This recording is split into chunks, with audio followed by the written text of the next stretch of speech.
Now this is a story all about how leadership got flipped, turned upside down, and I'd like to take a minute, just sit right there, and tell you how my vision changed in the school of Revere. Majestic Lion, now what next? Titan Cavalier and maybe Rapid? After some thinking and sending a text, I was going to James River and no longer perplexed. In my freshman year, Doyle's days, that classroom is where I learned the leadership ways. Writing stuff, reading stuff, it was tough. Learned some leadership inside of the school. Went a couple of lessons, they were all real fine. Started changing views inside of my mind. Explained servant leadership, Mom was impressed. She said, "You're doing real well, Mr. Dole's gotta be the best." I thought about leadership all the time and decided to lead. You first gotta serve. This revelation, doing what you ask. And in the light of a leader, you'll now bask. Stewart's class, yo, that was rad, even if you could be put on blast. Whoa, whoa, whoa, what happened to my music? Hold on. Okay, well, I guess I'll have to go on without rapping. Back to Mrs. Stewart's class.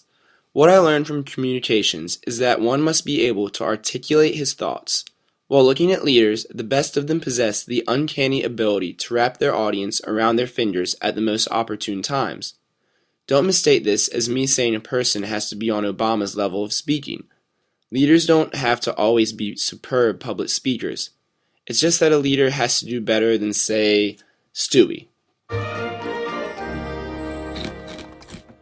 Hey Brian, can I have some wheat thins? What? Can I have some wheat thins? They're wheat thins. That's what I said, wheat thins. Wheat thins. Wheat thins. Wheat thins. Wheat thins. Why are you putting so much emphasis on the H? What are you talking about? I'm just saying wheat thins. Say wheat. Wheat. Now say wheat thins. Wheat thins. Wheat thins. Wheat thins. Wheat thins. Wheat thins. Wheat thins. Wheat thins. No, you can't have any. Not very good at articulating his thoughts. Some leaders prefer not to stand in front of a crowd and talk, and that's okay. Leading by example is an excellent form of leadership, but it is necessary to be able to seize the moment when the time comes. Now that my flow has been seized from me thanks to technological difficulties, it's made me think of another important trait a leader must possess: flexibility. Personally, I cannot think of an event that I've been a part of when everything has gone perfect. No matter how much planning was put into said event, something went wrong. An example could be last year's Mr. James River pageant, which I emceed. On the script I was handed, I was to announce a contestant's talent as BMX riding. Right before the show started, the contestant told me things had changed and he was going to showcase his dance moves for his talent.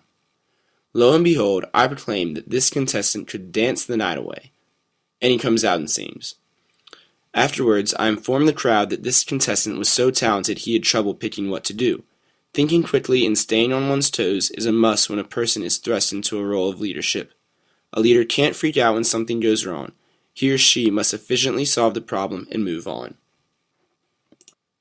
Once a leader has successfully completed a task and avoided the unforeseen problems, one of the most important things he must do is tune out negativity. It is impossible to please everybody. There will always be those who disagree with your decisions.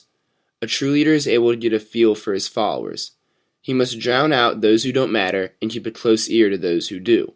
Just look at LeBron James. When LeBron left the Cleveland Cavaliers for the Miami Heat, he listened too much to the criticism from people who didn't matter.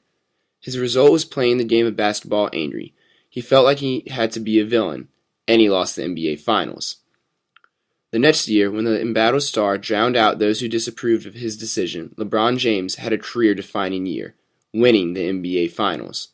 This goes to show that listening to the right people can go a long way. When all of these thoughts are put into practice, leadership can be a beautiful thing. It can take insanity and control it. Not beautiful as in pretty flowers or a sunset or anything like that. It's like, well, if a picture can speak 1,000 words and a video is a lot of pictures, I'll let these words show you what kind of beautiful leadership can be.